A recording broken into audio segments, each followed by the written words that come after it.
நம்ம பசங்க வந்து குழந்தைங்க எல்லோரும் வந்து அதை நல்லா அப்படி முக்கி திருப்பி சாப்பிடுதுங்க. கிரானிக் டயரியா, ரத்த பேதி, சீத பேதி, என்னென்னலாம் டைப் ஆஃப் இந்த டயரியா இருக்கோ எல்லா டைப்பும் வருது. ஓகே, ஸோ ஃபுட் பாய்சனிங்கிறது ஒரு பெரிய ப்ராப்ளமாக ஆகிட்டு இருக்குது. நிறைய பேர் வந்து இறந்துருக்காங்க பிகாஸ் ஆஃப் திஸ். ஏகப்பட்ட பேர் ஹாஸ்பிட்டலைஸ் ஆகிருக்காங்க. ஒரு கடையில் வந்து பார்த்திங்கன்னா நம்ம முனியாண்டி அண்ணன் வந்து ஃப்ரெஷ்ஷாக வந்து கோழி, வெடைக்கோழி, நாட்டுக்கோழி இதெல்லாம் வச்சு ஒரு குழம்பு, இட்லி ஊற்றி தோசை ஊற்றி கொடுத்துக்கிட்டு இருக்காரு. பக்கத்தில் இன்னொரு கடை இருக்குது. ஓகேங்களா, பிஎஃப்சி, எஸ்எஃப்சி அப்படின்ற பேரில் ஒரு கடை இருக்குது.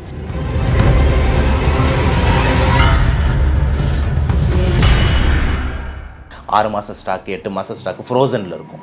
அதை எடுத்துன்னு வந்து ப்ராசஸ் பண்ணி கொடுத்து எல்லாம் மைனஸ் ஊற்றி அடிச்சுக்கிட்டு இருக்கான். எதில் வந்து பார்த்தீங்கன்னா கூட்டம் போகும்னு பார்த்தீங்கன்னா இந்த எஃப்எஃப்சி, பிஎஃப்சியில் தான் கூட்டம் போகுது. நீங்கள் ஸ்டோர் பண்ணுறீங்க, ப்ராசஸ் பண்ணுறீங்க, அதுக்கு எக்ஸ்பிரி டேட்டு போடுறீங்கனாலே அதெல்லாம் வந்து